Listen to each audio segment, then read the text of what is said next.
What's up? Welcome into your Daily Buckeye Blitz. Start off a little rocky there, but we're good to go. On a finally football Friday, July 26, 2024. Thank you for joining me. Now, we just got finished with Big Ten Media Days. We're going to hop right into some Big Ten Media Days news and notes. We got some interesting information out from Ryan Day mostly, and some of the players as well. So some great quotes in there. And unfortunately, I was a little let down with Jack Sawyer. Yeah, he didn't cuss as much as he normally does. I'm kind of saddened by that. I think the media finally got to him. Sad. Or Jerry. Come on, Jerry, let the kid live. If he wants to throw an F word out here or there on national TV, who cares? Nobody's hurting. Nobody's harmed, you know. But hey, please hit the BuckeyeCast.com. Check out all the goods. And please hit like on this video if you're on podcast. We love you too. Please show some love by leaving a 5-star review. Make sure you're following the show, downloading the show. Take your kids' phones, download the show on their phone. I'll try and clean up the language occasionally. But anyway, let's talk Big Ten Media Days. What did Ryan Day have to say? What did the players have to say? Let's get into it. Oh, by the way, Ohio State football camp opens next Thursday, a week from yesterday, however you want to word it. Tickets are still available, allegedly. I think they're like $50 each. The first 4 practices, I think they're Thursday, Friday, Saturday, Sunday. Those 4 practices are open to the public. So get in there. If I lived in the vicinity, I would definitely be there for every practice. So check it out. I think they're going to be doing 2 fields for the quarterbacks. They're going to be like they did last year early on. They split the team into like 4 groups, and so they got 2 fields going to get all the quarterbacks reps, you know. But you'll be able to see the beginning of pretty much the entire quarterback battle right there in those first 4 practices. So I would recommend getting in and get some footage. If you got kids, that'd be a great way to get them in there. It's only $50 each, a small little venue, you know, it's not in the stadium. So that's good. But anyway, all right. So starting off with Ryan Day, he had an interesting lead off. His quote that he repeated throughout his time in front of microphones was "leave no doubt." He repeated it multiple times in multiple different interviews. He said, quote, "They know what they want. There's an urgency, there's a purpose, and they've come together. You can just see it. You don't want to create distraction for this team. We wanted to continue to focus on what matters.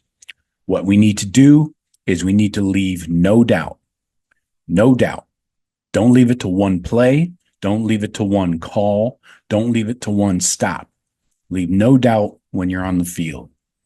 He hammered that point home for the Buckeyes that if they're going to reach their goals, they need to expand the margin for error. That way it'll take more than a couple of plays to keep them from reaching their goals. So what does he mean by that? Score points, win big, do not keep it close ever. Smash. I don't care what the scoreboard says. Blowouts. We're looking for boom blowouts. So, and on defense, nothing but pure domination. So that's what he means by that. Let's talk about the quarterback battle next.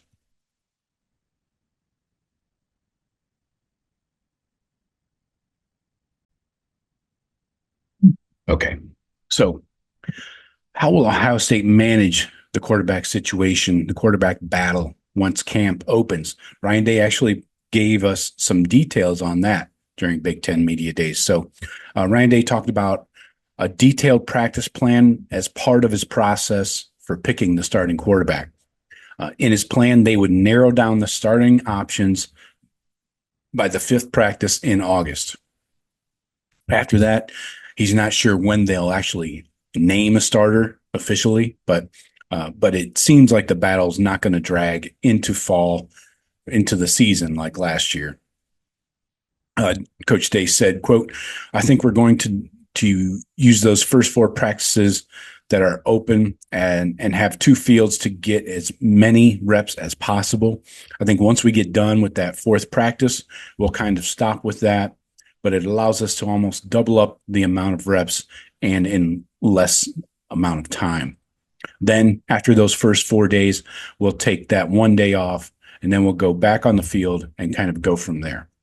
At that point, we'll probably be a bit more deliberate with how we parse out the reps. So even though we may not see practice after the first four, whoever is getting the most reps is obviously your starter.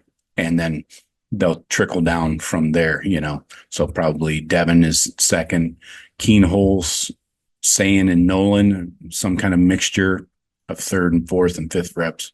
But so at least there's a plan in place, and I really don't think this is going to go into the season. And it sounds like he doesn't want to. So Carson Hinsman, let's talk about him for a minute. He is right in the middle of that right guard battle.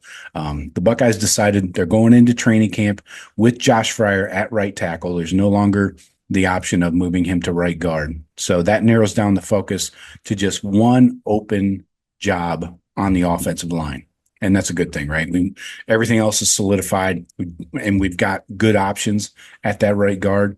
We just got to pick one, right? So you got three different guys in the running. Carson Hinsman has elevated his play, and he's also added depth along the interior. So Hinsman lost his place in the starting lineup back in the bowl game, but he's consistently mentioned as one of the most pleasant surprises of summer by the coaching staff. So he will compete with Luke Montgomery, Tegra Shabola at guard, and then he'll also be the backup center with Seth McLaughlin as the starter. So it's good to see Hinsman kind of taking a negative and turning it into a positive for himself. And he's not, he could start at right guard. That's very possible. We'll see how the guys look, but I don't have a preference either way. I like the younger guy, Luke Montgomery, but Tegra has been there 3 years. It's about time for him to crack the starting lineup somewhere. I always thought he was more of a tackle personally, but doesn't matter. If he's the best option, he's the best option. So let's talk running backs. The depth is something to watch again. The Buckeyes have had to use 5 running backs the last 2 seasons. 2022 and 2023 had to use 5 running backs. Buckeyes are facing a serious situation with the overall depth of this backfield. You got walk-on TC Caffey. He's been officially ruled out for the season with the torn ACL from a week or two ago. So the Buckeyes don't need to panic, but they only have 4 scholarship running backs. They typically like to have 5. 2 guys, though, of the 4 do not have any college experience. Doesn't mean they're not going to be good. They've never played a college football game before, or a season for that matter. So eventually you're going to hit, as a freshman, you're going to hit that wall. And who knows when that will be. It's different for everybody to some degree, but the Buckeyes are considering emergency options if needed. They talked about Caleb Downs could be one of the potential, break glass in case of emergency kind of options. But we also got Brandon Ennis and Emeka Egbuka. They can run out of the backfield a bit. Not for an entire game. You're not going to give them 30 carries, but maybe 10 in a game, something like that. Ryan Day said, quote, it's something we have to make sure that we're on top of and building contingency plans. I don't think we have to sound the alarm just yet, but it's good to have things down the road that we can go to if needed. And let's finish with Jeremiah Smith. The compliments and the huge expectations do not stop for Jeremiah Smith. At Big Ten Media Days, you had Burke, Sawyer, Day, everybody talking about Jeremiah Smith. So Denzel Burke led off with, quote, to be honest, he's like that. Like that. So he's next up, and I'm excited to see just these next couple of years and what he's going to bring to the table and for this team this year as well. Jeremiah Smith had a big spring, made a bunch of highlight reel catches. We know that. The hype train rolling through Big Ten media days. Ryan Day, again, trying to be careful with his words. He said, quote, "It's easy to see how talented he is. I think the thing you already recognize, though, is that he's really good at the no talent things as well. But I'm going to hold off comments until he plays his first snap at Ohio State. Then we'll go from there." So again, trying to bite his tongue and not give too much praise when the kid hasn't even played a snap yet. Behind the scenes, Smith's talent has become undeniable. Jack Sawyer said, quote, that kid is just special. That's the only word I can use to describe him. Having been in his shoes, meaning being a 5-star recruit and having a lot of hype surrounding him coming in, I was like, man, I just want to see him practice a couple times. Then I saw him for the first time, the first practice. I was like, holy shit, this kid's good. There we go. Jack got a cuss word in. Good job, Jack. And by the way, I did. So thanks, Jack. Above all else, Sawyer's been impressed with Jeremiah's work ethic and his mentality. Sawyer said, quote, "He's a great young player. He's got a great future ahead of him. He's got a great head on his shoulders, very humble kid. So whatever he gets, he's earned and he's worked for it. So I'm super excited for him." Emeka Egbuka, obviously being in that wide receiver room, also talked about JJ. Emeka said, quote, "He's very about his business, very professional kid. I think that's what's most impressive about him because he's the prototypical wide receiver that you want, but he's mature beyond his years, and you really don't have to get on him too much. He's going to work. He's going to keep himself humble, and that's what I love about him."